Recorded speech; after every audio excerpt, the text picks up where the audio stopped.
Hey everyone, so I guess let's start with quick introductions. Yeah, well, here, I'll pass so we can have a queue going. My name is Avichal, managing partner at Electric Capital. Prior life, I was director of product at Facebook, sold my company to them in 2012, started a few things, sold a few things over the years.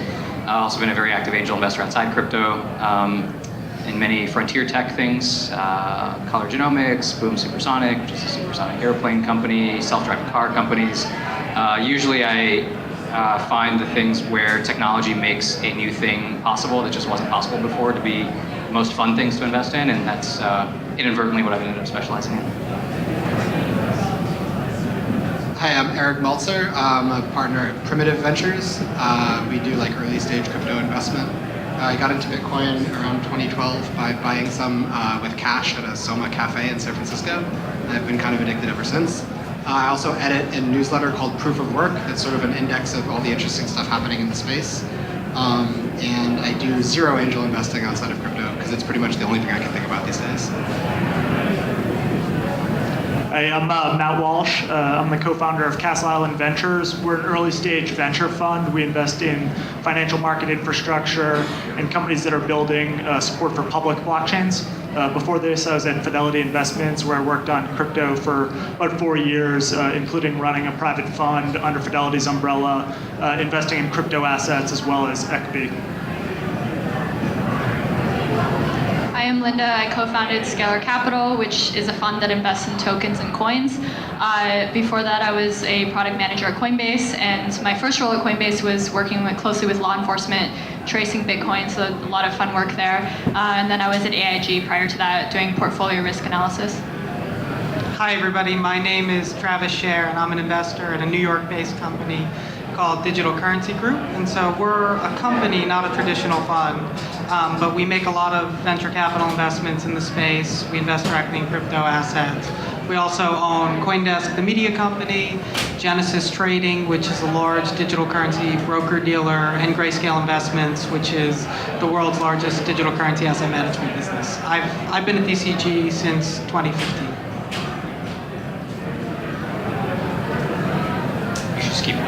At this point. So the panel's titled How Are Investors Getting Involved in the Space? So I think it would be great to hear what type of investors you guys have now, how that's changed over time, and how you guys think you can get the next wave of investors in your funds per se. So you mean from like an LP? Yeah. Okay. Most of the people that we've partnered with are well, actually, the backstory on us is we were hobbyists in crypto for a long time and have worked with Silicon Valley VCs in our prior companies and as angel investors outside of crypto. And so in 2017, when the market was sort of going crazy, we were getting inbounded a lot for technical diligence and advice on, hey, is this thing real, that thing real? And kind of by the end of the year, a lot of VCs had realized, traditional VCs had realized that crypto is just different. Round construction is different. The assets that you're holding are different. The companies look different. The founders look different. And there's just a lot of nuances and differences there. And so a lot of people said, hey, you guys actually understand this stuff. You're deep on it. If you ever wanted to formalize something, we would personally want exposure. So a lot of our first LPs were all the GPs at the venture funds. And then from there we went to other very high net worth individuals and family offices. And that's kind of the bulk of the base for us. Yeah, so we have a pretty different LP base. Before I was at Primitive, I was at this fund called In Blockchain, which is, I think, probably still one of the biggest crypto funds by AUM, mostly because two of the partners were just very, very early to Bitcoin and had around 100,000 Bitcoin at like a $2 basis. And so a lot of our LPs were like very early crypto people that kind of think in Bitcoin terms. And so how we do our investment is we sort of internally benchmark ourselves against Bitcoin. And so we take fees in fiat, and we're like, officially a USD denominated fund. But if we don't outperform Bitcoin, we feel very bad about ourselves, and our LPs also feel very bad about us. And so, our whole strategy is kind of focused around allowing very crypto native people to get access to, early stage stuff that can outperform Bitcoin in the short term. And so still, even at Primitive, the bulk of our LP base are these sort of OG crypto people. And then actually now we're starting to branch out into, LPs more like what you're talking about with family offices and VC GPs and stuff. And it's been a really interesting conversation where, instead of what we traditionally do, which is talk about how we're going to beat Bitcoin, we tell people like what Bitcoin is. And we started out very bad at that, and we're getting a little better at it. And it's fun. It's kind of fun introducing a new sort of cadre of people to the asset. So for us, we look a lot like an early stage seed fund, traditional venture structure, 10-year closed-end fund, family offices, high net worth individuals, and a large financial institution that's quite active in this space. For us, our early LPs were early crypto people that just didn't have time to keep up in the space and also didn't have access to deals. And then slowly we've been branching out to more of the VCs. So we have some venture funds that have invested. And then we also, I'm starting to have conversations with more of the institutional investor crowd, also having the conversations of explaining what Bitcoin is. Lately I've been explaining a lot of what like stable coins are. It seems to interest a lot of that crowd, but yeah. We're not really a fund, so I'm not sure if this question applies to us. What I'll say is interesting is that back in 2015, we capitalized DCG by raising money from a bunch of big financial institutions and venture capital funds and family offices, some of which are here. And at the time, we couldn't get anybody to really write a check of more than a few $1,000,000. And all these guys, many of them had very, very low conviction around this, but they basically made a small investment with us because they thought maybe there's something here and we can learn a lot. And since then, some of them have gone much, much deeper into the space, which has been great because now we're partners with them. So a lot of people here from family offices, how do you get them to take the next step into crypto investing? Do you think that they're there yet? Do you think they're 5 years away from investing in mass, or what's your take there?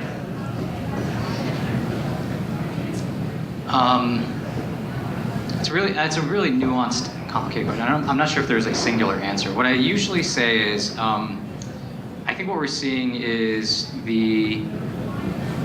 there are a lot of people who are kind of on the fence about jumping in. There are a lot of people who have jumped in.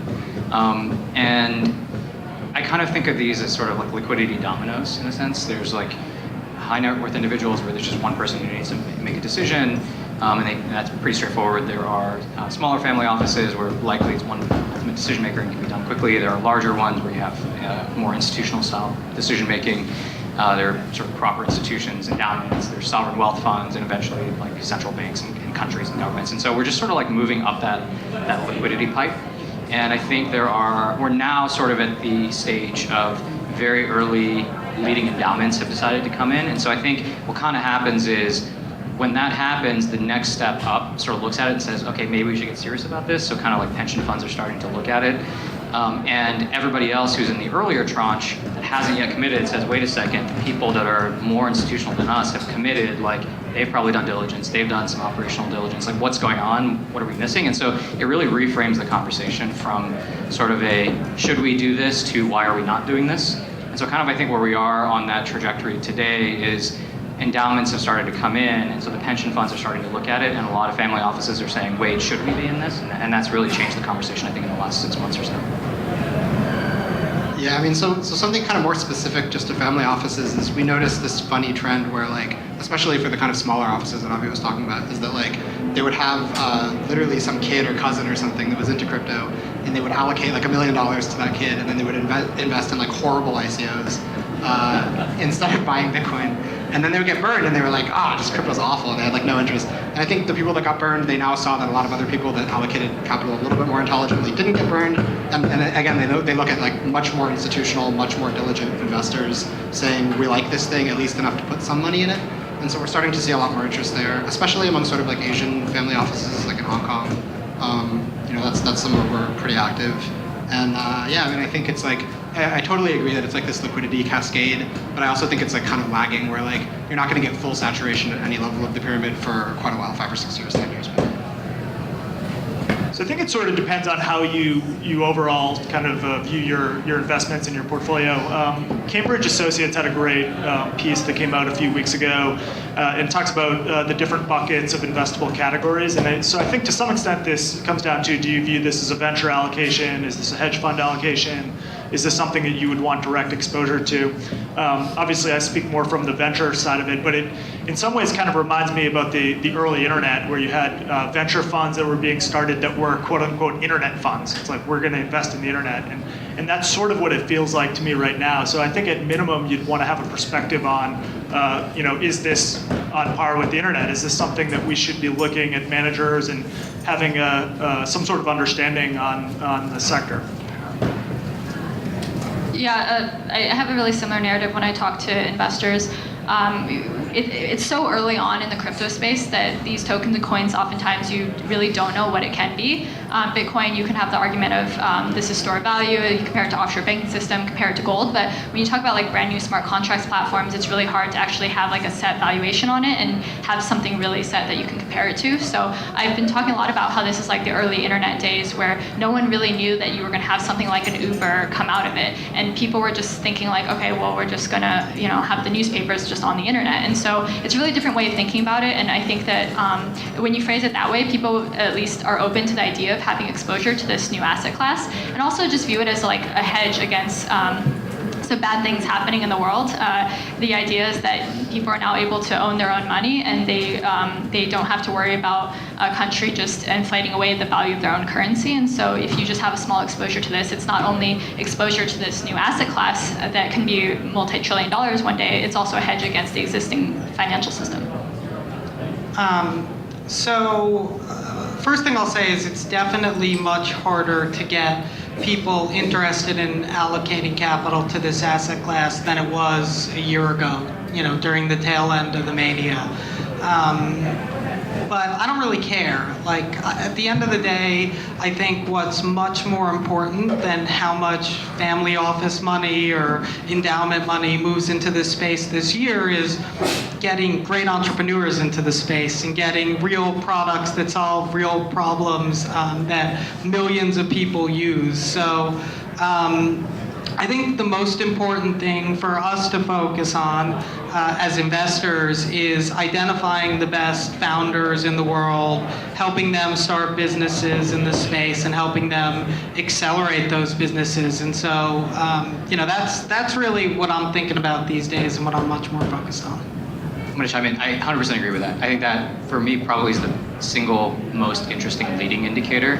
So we just published a developer report a few weeks ago where we crawled 21,000 GitHub repos, about 17 million lines of code, and fingerprinted all of them. And so we could do things like, hey, if you're just copying and pasting a bunch of Bitcoin code, that's not that interesting, right? That's not progress.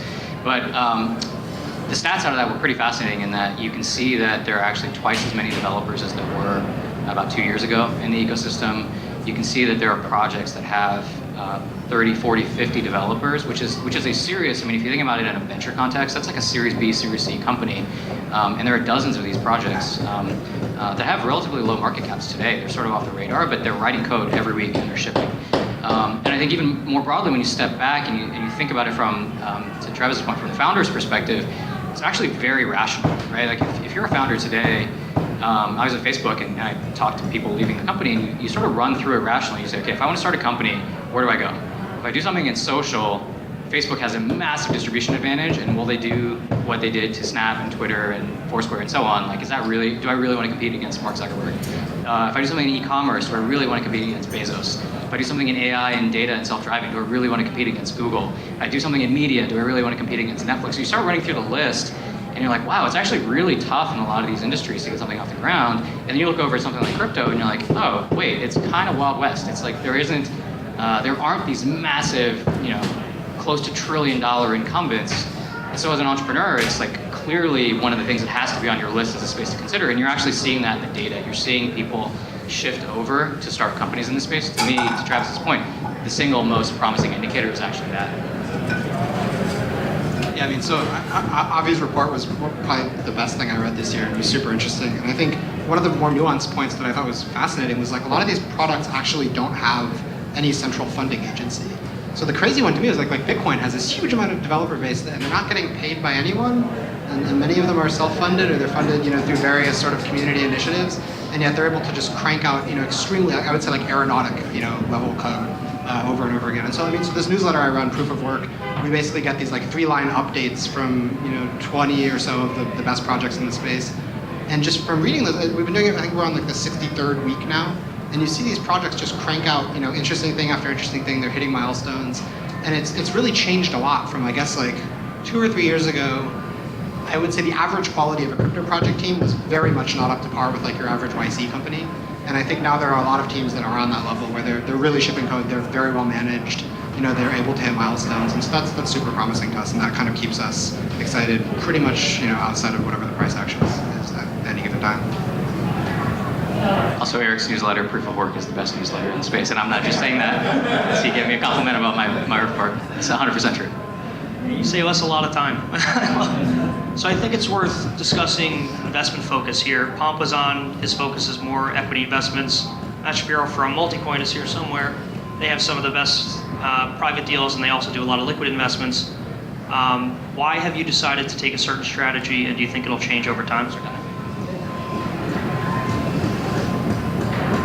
So we've been more focused on equity than tokens, at least in terms of the number of investments that we make. And that's because there really, for us, have not been that many tokens that check the boxes.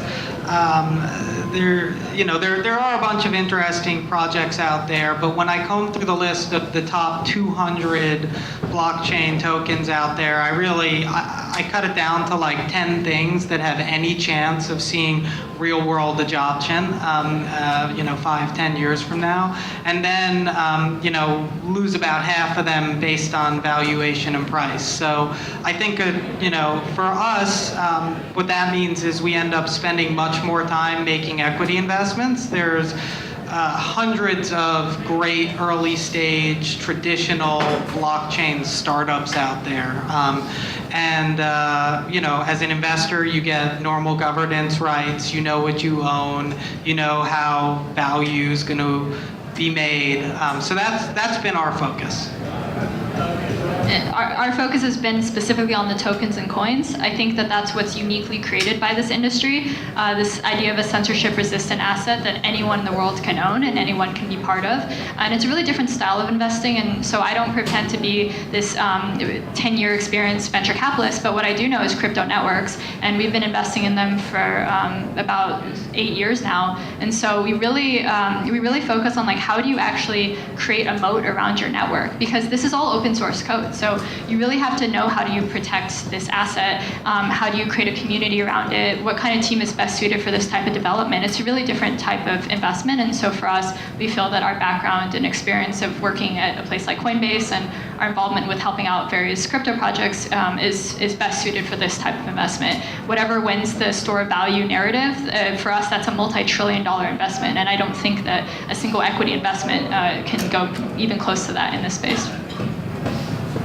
So we're pretty laser focused on the early stage equity market. And so we do a lot of investing in financial market infrastructure. So I hold the view that the winning store of value asset will be in the trillions. We are really platform agnostic at the base layer, though. We try to not make those bets. So the three categories that I'd say that we're the most bullish on from a financial market infrastructure perspective would be key management and custody would be one. And so things like CASA, things that are custodial in nature in addition to things that are non-custodial. Trading technology, so how do you move the asset, how do you trade it? Those could be exchanges or management platforms. I think that there's a massive need to have some of these services as this asset class institutionalizes. And then the third category would be data. And so, if you just think about the things that exist from a data perspective in the FX market and the equity market, none of that really exists yet in crypto. And so these are things like market data, end-of-day pricing is something that's not figured out in this market yet. And then I think the most exciting part is just network data. And so I think that if you think about the web protocols and where value really accrued, it was largely to companies that really deeply understood those protocols and were able to extract data off of them and make them queryable. And I think in some ways this will be different from the web in the sense that the winning protocols will be accruing trillions of dollars worth of value. But I also believe that operating companies will have a tremendous amount of value, and especially the ones that are deeply able to understand the protocols and surface insights to customers. And so those are the three categories that I'd say that we're the most active in. So I mean, at the risk of this panel just being really boring and all of us agreeing, I'm just going to say I totally disagree with the equity thesis in crypto. I think it makes very little sense, and empirically it's turned out pretty poorly. One of the LPs in my fund is this guy Gary Tan, who was at YC for a while and now runs a really incredible angel firm, or early stage firm called Initialized Capital. And he was the first check into Coinbase at a ridiculously low valuation. I forget what it actually was, but I mean, it was, I probably can't even say it here, it was so low. And it still didn't beat Bitcoin. So had he just purchased Bitcoin at the time that he invested in this incredible deal, like probably one of the best equity deals ever, he actually would have made more money. And I think that's not, that's not to say there's never a place for equity investment. At Primitive, we do equity investments typically as a way to get cheaper access to a token that we think is overpriced. And so there's been times where like, we're really excited about some asset, they raise at a valuation we think is weird, so we'll like fund an exchange that we think is going to accumulate a lot of that token. But I think, the idea that equity serves as some sort of insulator from, say, the volatility or like just the general weirdness of tokens is frankly like just not true. I mean, you're exposed to all the downside of these assets. Like if Bitcoin dies, every one of these equity investments is going to zero, but you're not exposed to all the upside. And so I think, equity for us is a much smaller chunk of the company, and then we focus much more on liquid tokens and on all sorts of other weird stuff. So if you're investing in crypto, like you really want to have the flexibility to invest in mining opportunities and potentially invest in things that sort of look like securities. So like I'm not super into the security tokens where it's like we're tokenizing real estate because like we're a venture fund, we don't invest in real estate, and the fact that it's a token doesn't change that. But I think there's things like Maker, and there's things like Saya Fund where they're value accruing tokens. The SEC would certainly think of them as securities, and we want to be able to invest in those things too. And so yeah, I think in general, like you want to have flexibility and you want to be very realistic about what are the actual returns that accrue to these various classes of like crypto-focused investments. Man, we had this email before coordinating, and I told everybody I was just going to vehemently disagree with what Eric said. But it turns out I'm just going to agree with him. I think he's basically right. I mean, I think that the token piece is actually the novel and interesting thing here. That's not to say there aren't great equity investments, but often what happens in crypto is that on the token side, what you're really doing is valuing a network, right? You're valuing a currency, and you have sort of these network valuations, and on the equity side, you have equity valuations. And too often those get conflated, and so what you have is this really challenging thing, I think, for equity investors, which is that the equity valuations rise to be similar to the network valuations, when actually they're measuring two different things. And so this actually makes equity investing very challenging. Not necessarily impossible, but it makes it very challenging because the expectations that entrepreneurs have around equity valuations are inflated because of network valuations, which are fundamentally measuring a different thing.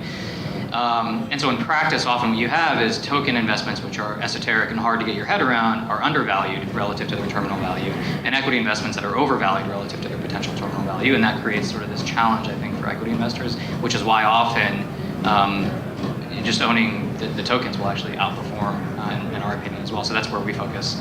The thing I will say is, what's fascinating is it's also not binary, right? Like, if you think about what is an equity, like an equity is a thing that gives you some information rights. It gives you some governance rights. You can vote for a board who can kick out the CEO, and then it gives you some share of the profit of the enterprise, right? And that's kind of what it is. And in some sense, tokens unbundle those three things and allow you to rebundle them in new ways, right? So Maker gives you some share of the profit of the network, and it gives you some governance rights, but you don't really have information rights, right? There's no like investor update that's going out or diligence that it's just different. And so you can almost think of some of these tokens as coupling the parts of what make a security a security, and then you have to think about valuing them differently, and sometimes all of the value will accrue there, and sometimes none of the value will accrue there.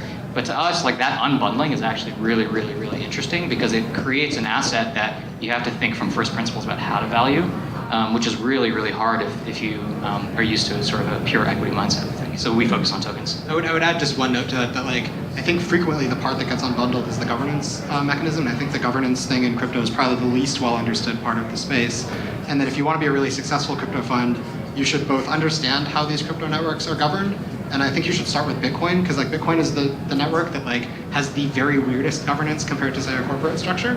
And so if you can grok that and you can realize that Bitcoin is actually like an incredibly well-governed system, then you can not only have sort of a better idea of where these crypto networks are going, but like you can have a hope of actually participating in their governance structure. And I think we'll see a lot more of that. It's going to be really interesting, and it's going to be really problematic for some of these things where, like, you know, like Andreessen has this huge chunk of Maker. And like, is that good? Like, are other Maker investors stoked about having a large VC, you know, have essentially a swing vote in the protocol? It's hard to say. And then also you can have incredibly bizarre things happen that could never happen in a company. So like, for example, we had an equity investment that was based on a certain token project launching. And that token project has not launched yet. And they're now 6 or 7 months behind. However, their testnet code is entirely online on GitHub, and it basically could be launched. It's kind of ready to launch. And so someone in the company said, okay, screw this, we're just gonna launch it. You know, screw these guys, we're just going to launch this token project ourselves, and that's it.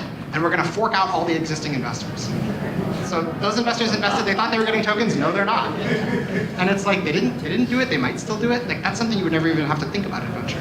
And so I think, like, you know, the funds that I'm excited about are mostly funds that are doing exclusively crypto and that are sort of able to understand these really, really, from an equity perspective, bizarre events. And it's just a lot of fun. I will say it's a very exciting thing to do. So I think we're still in a bear market. Fingers crossed. Fingers crossed. What are you guys seeing? Because you have the best pulse on projects, whether they be equity or tokens. What's your sense of development growth been during the bear market versus, say, prior periods? Phenomenal. I mean, I think it's really great when the noise goes away, because then everybody stops emailing the teams and inbounding the engineers, and like the noise just goes away, and then people can go build stuff for 6 or 12 months. And so from an investor's perspective, it's the absolute best time to be an investor. If you look back at 2008 happened, 2009, 2010, 2011, if you go back and look at the venture vintages, you're like, you know, Pinterest, Instagram, Uber, Lyft, Snapchat, you start running through the list and you're like, oh, that was actually the best time to be an investor. Same thing with 2001, right? Anything that survived the crash, and then you could get into on the other side of like 2003 to 2005, 2002 to 2005, amazing, right? So I kind of look at this correction as probably, from a developer and early stage investor perspective, the best possible thing, because all the noise just cleared out, valuations go down, engineers actually create real value, and people talk about things like Maker or Uniswap or local Bitcoin's volume. There are all these like signals that you're starting to see, very, you know, small early signals of exponential growth, and then you can start to like find that signal because the noise goes away. Yeah, I mean, I would add that, like, besides just engineers getting a bunch of annoying inbounds and stuff, you would be surprised that, like, even people who are very into code and are serious about a project, like, when they're faced with overnight extreme wealth, it's very bad news. And I mean, I could tell some very crazy stories. And so that not being an issue for the moment for most projects is very much a good thing. I think the thing that makes me most optimistic is just the amount of people that are super talented that are quitting their jobs and getting into this space. It's mind-boggling. And so it's, you know, it's people that have been head of trading technology at AQR, and people that ran electronic trading at Goldman, and you know, people that have launched multi-billion-dollar video game companies. So there's just so much happening right now, despite this bear market, that it just makes me incredibly optimistic. Yeah, I pretty much agree, but I would also add that when I was at Coinbase, the moment I joined, the price of Bitcoin dropped from $600 to $200, stayed there for over a year, and that was actually the most productive time at Coinbase. We were just heads down focused on building. There wasn't this distraction of everyone talking about the price nonstop and just following the markets and like trading at their desk. And so basically this, for me, is when is the best time to be investing. And so for us, we're really focused on the teams that are willing to be raising money and starting companies during this bear market, because that means that they care about what they're doing. They're not just trying to get rich quick and then just get out of this industry. These are people who are here for the longer term. The quality is a lot higher from these teams. They actually have a history of building distributed systems. They actually have a history of design. They can build products that are actually going to be used by someone in the end. So I'm much more optimistic during this time. This is the most optimistic I've been during a bear market in the crypto space, and I've gone through a number of them. I agree. So I mean, the one I don't want to like sound so rosy, but I mean, the one thing that kind of sucks is that it is definitely harder to raise a fund during this bear market. And so like every dollar that you raise is you feel much better about. Like when you're raising during a bull market, it's really scary because you're like, where am I going to put this money that it's not going to do badly? But it is reasonable for an outsider to the space to see a massive price crash and think, you know, markets are efficient. There must be something bad about this space, or there must be some, you know, reasonable correction. I think the reason that hasn't, you know, penetrated most of our psyches too hard is that we do have these like these leading indicator signals that we're really immersed in, but I would say most of our LPs aren't, and so there is a conversation around like, okay, why did it drop 90%? You know, what's going on? Why do you guys have so much faith that it's going to rebound? And like those conversations suck, and they take a lot of time, but I think we're very much willing to have them. And the other thing that this has kind of revealed is which companies have a strong foundation and which don't. I think during the mania, there was so much noise that it was very hard to discern where there was substance, where there was progress, and where there was just a bunch of flash and press releases and good marketing and branding and prestigious backgrounds and all that. And so we've definitely seen that a lot of companies that built up unsustainable cost structures with poor business models or a lack of a business model, or protocol developers who made huge promises and raised huge amounts of money, but those who did not have much to back it up, it's now becoming clear who they are. And from an investor's perspective, that's great. It makes everything clearer. Favorite project for the next year or 5 years, whatever your outlook would be? Oh, can't pick a favorite. That's like picking your favorite child or something. That's, yeah. We'll talk about a class of stuff. So one of the hypotheses that we have about what's happening here is if you think about the killer features of truly decentralized crypto networks, is the seizure resistance and the censorship resistance. And that if you enumerate all of the properties that come out of these networks, it's hard to seize, it's relatively liquid, it's easy to transport, it's easy to subdivide, it's easy to transport. It's like I can put a password in my brain and walk across a country border and take $10 million with me. It has all these really interesting properties, and they map actually really cleanly to a store of value, which is how people arrive at this first principles of belief that this will be an eventual store of value. What we think is sort of the next second order effect of that is if you look at the world, a lot of the world is this belief in some underlying store of value, and then layers upon layers of infrastructure built on top of that. And much of that infrastructure essentially is just legal code wrapping cash flow. Right? It's like wills and trusts and escrows and securities and derivatives and REITs, and you start running through the list and you're like, wow, a lot of the world is just who has access to what money under what conditions. Today we can now start doing that with code because money and code have become synonymous if this store of value thing happens. And so actually the layers that get built on top of the store of value we think are also really, really interesting second order effects. And Ethereum, I think, was one of the first to sort of poke at this and talk about things like capital formation with ICOs. But there's a whole host of other things that we think are going to come down the pipe. And that's a very, very active area of development. And so a lot of what we spent our time in the last year was identifying people who have useful and interesting insights into how do you wrap money with code and allow people to do things with it in a programmatic and programmable way. And a lot of those things are going to start hitting this year. So if it's Solana, Near, Definity, a lot of that stuff is going to start hitting this year, and I think that's going to be really, really exciting because going into next year, people will actually start to use them, and going to the subsequent year, I think you'll start to see people say, wow, this thing is actually really useful and much better at these 3 or 4 things. So I think we're right at the beginning of actually, almost a pretty transformational shift in terms of how a lot of the infrastructure, the trillions in dollars of infrastructure that's built on top of the US dollar actually just gets recreated. Yeah, so I'm not as excited about the smart contract stuff, mostly because I think I agree with Avi that it's layers. I think the first layer just hasn't been adopted enough, and so I think I want to see more Bitcoin adoption before I want to see people building stuff on top of that. I think the area we're more excited about maybe is stuff that it actually enables privacy. And so you care about privacy maybe a little less if it's just a store of value, because you're not really moving it anyway. When you want to buy anything with anything, or even if you want to do kind of the more basic smart contract actions, like paying someone or setting up a trust or whatever, privacy is a completely necessary feature. And so I think the insight that's really necessary is that in a traditional centralized service, so I went to college in China, and China, no one uses cash anymore. It's all WeChat Pay or Alipay. And in those systems, you have no privacy to the operator. But you have complete privacy to your neighbor or to your friends or whatever. And so that's acceptable to most people. It's very much not acceptable to me from an ideological standpoint, but your average consumer is totally fine with it. In crypto, that doesn't work. So in a system like Bitcoin, it's transparent to everyone. And so if you want to even be able to recreate a simple payment system, privacy is a completely necessary feature. And as it turns out, privacy from a technical perspective is insanely difficult.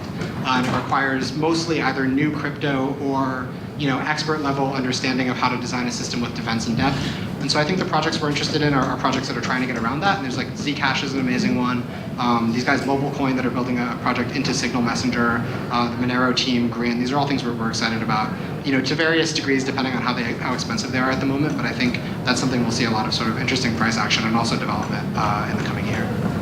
30 seconds for each, and then we're gonna have to wrap up. So I guess I'll answer a little bit different. The two pieces of infrastructure that I think are really underappreciated, and there are just enormous pools of capital that cannot participate because they're not in place yet, is one is the emergence of a true qualified custodian, someone that the SEC can look at and say under 15C3-3, this is a good control location for a digital asset.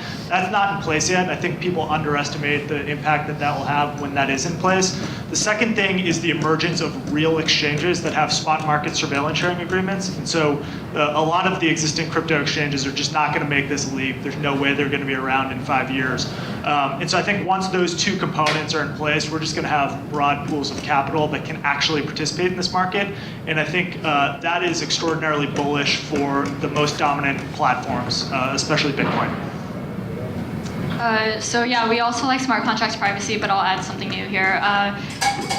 The part that really excited me about getting this space in general was actually this idea that people who are unbanked and people in emerging countries, they could actually own this cryptocurrency and be able to access the financial system in the first place. But one of the issues we saw with, especially 2018, was the volatility that comes with a lot of these cryptocurrencies. So for me, being able to point someone who doesn't have access to the financial system and say that there's stability in this coin that you can use is a really compelling idea for me. And so one project, I think everyone should just be familiar with is Maker, and that was brought up on the panel. And I think that that's a really compelling narrative for people who are just newer to the industry. They don't have to worry about volatility. It can just sit in their wallet and they don't have to worry about that. So that's a project I followed really closely, and Maker itself has enabled the decentralized finance ecosystem. So now you can actually have peer-to-peer loans. You can actually do derivatives on this because you have something that's stable that you can peg things against. So I think that's one of the most exciting projects right now.